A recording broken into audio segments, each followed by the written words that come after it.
सबसे पहले मैं दीदी को बहुत बहुत शुक्रिया अदा करना चाहता हूँ।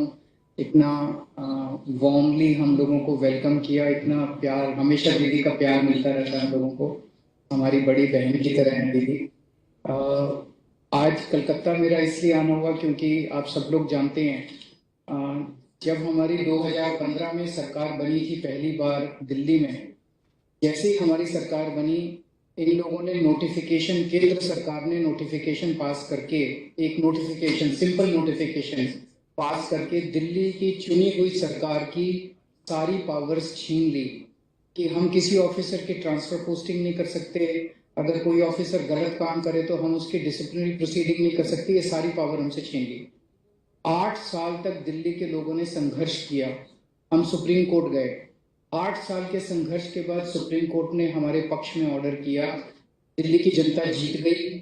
लेकिन जैसे ही ऑर्डर आया सुप्रीम कोर्ट का, 1 हफ्ते के बाद इन्होंने ऑर्डिनेंस लाके जो सुप्रीम कोर्ट का ऑर्डर था उसको उन्होंने पलट दिया, और उस दिन पलटा जिस दिन सुप्रीम कोर्ट वेकेशन पे जा रहा था। इसका मतलब इनके दिल में काला था, इन्हें पता था कि अगर सुप्रीम कोर्ट होता तो अगले दिन उसके ऊपर स्टे लग जाता, तो इनका ऑर्डिनेंस गलत है। इन लोगों ने जिस तरह से डेमोक्रेसी का मजाक बना दिया है, जहां भी 3 तरीके से ये चुनी हुई सरकारों को तंग कर रहे हैं। एक, पहली चीज कि जहां पे बीजेपी की सरकार नहीं बनती वहां ये एमएलए खरीद के सरकार गिरा देते हैं उस पार्टी की और अपनी बीजेपी की सरकार बना लेते हैं।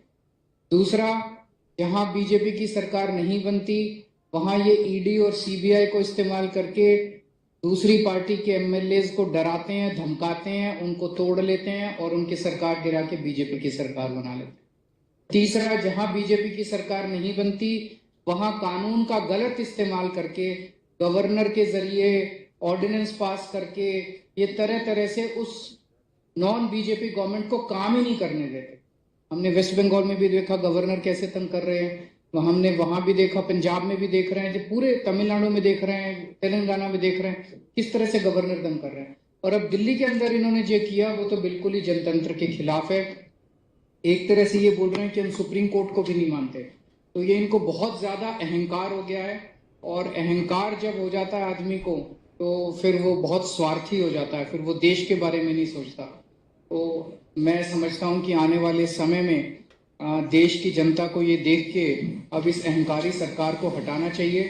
तो एक तो मैं दीदी का शुक्रिया अदा करना चाहता हूं कि राज्यसभा के अंदर इन्होंने कहा कि हम सपोर्ट करेंगे, और मैं समझता हूं कि अगर राज्यसभा में ये बिल गिर जाता है तो ये एक तरह से सेमीफाइनल हो जाएगा 2024 का। और मैं अब भगवंत मान जी को रिक्वेस्ट करता हूँ। बहुत बहुत धन्यवाद। सबसे पहले ममता दीदी, मैं पहली बार बंगाल में आया हूँ और इतना इन्होंने हमें मान सम्मान दिया और उसके लिए मैं धन्यवाद करता हूँ। आपका नाम भी तो मान है। जी जी, थैंक यू। और सेंट्रल हॉल में बहुत बार मिलते रहे।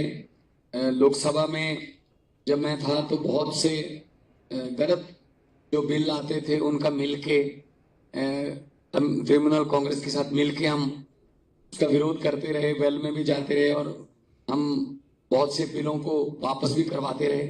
और जिस रिश्ता है वो बहुत मजबूत है। आजादी का संघर्ष जब चलता था तो बंगाल और पंजाब आपस में शेर आजम भगत सिंह भी लाहौर से सीधा कोलकाता आते थे और यहाँ से उनके जो जितने भी आजादी के परवाने थे उनके साथ मीटिंगें चलती थी। अभी भी पंजाब से बहुत बड़ा नाता है क्योंकि बहुत भारी संख्या में पंजाबी जो हैं वो बंगाल में रहते हैं। ट्रांसपोर्ट का बिजनेस है, दूसरे बिजनेस हैं। तो जैसा कि अरविंद जी ने बताया, ये लोकतंत्र को अपने पक्ष में करने के लिए कोई भी तरीका अपनाने लगे हैं सेंटर सरकार वाले। यहां तक कि मेरी 117 में से 92 एमएलए हैं, बहुत बड़ा मैंडेट है, फिर भी मुझे अपने बजट सेशन को जो है चलाने के लिए सुप्रीम कोर्ट जाना पड़ा। सुप्रीम कोर्ट से ऑर्डर है कि राज्यपाल रोक नहीं सकता, बजट सेशन चलना चाहिए। इस लेवल तक हमें तंग करते हैं। तो अगर दिल्ली में भी तंग करते हैं, अभी स्टालिन जी की हमारे पास चिट्ठी आई कि हमें हमारे बिल नहीं पास हो रहे। केरला के जो चीफ मिनिस्टर उनकी चिट्ठी आई कि पास नहीं होने दे रहे 2-2 साल से जो है वो बिल पड़े हैं गवर्नर हाउस में।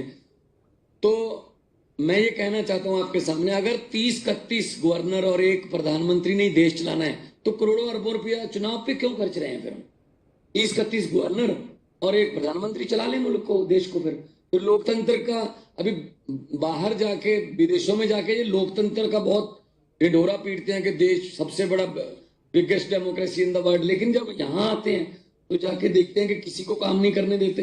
अगर आप इलेक्शन नहीं जीते तो बाई इलेक्शन से जीत जाते हैं। मध्य प्रदेश में भी ऐसा किया, कर्नाटक में भी ऐसा किया था और गोवा में भी ऐसा किया था। दिल्ली में मतलब एलजी मीन्स गवर्नमेंट, ऐसा इस लेवल तक की वर्डिंग जो है लोकसभा में पास करवाई है, एलजी मीन्स गवर्नमेंट। तो फिर आप इलेक्शन जो होती है, जो करोड़ों लोग इलेक्शन में जो लाइनों में लग के अपने पसंदीदा एमएलए, विधायक और मुख्यमंत्री को चुनते हैं, तो वो उनके लिए वो किसके लिए वोटिंग कर रहे हैं? तो ये मजाक बना रखा है डेमोक्रेसी का। तो ममता दीदी का बहुत धन्यवाद इसलिए भी कि इन्होंने बहुत लड़ाई लड़ी है, बहुत बड़ी बड़ी लड़ाइयां लड़ी हैं और जीती हैं।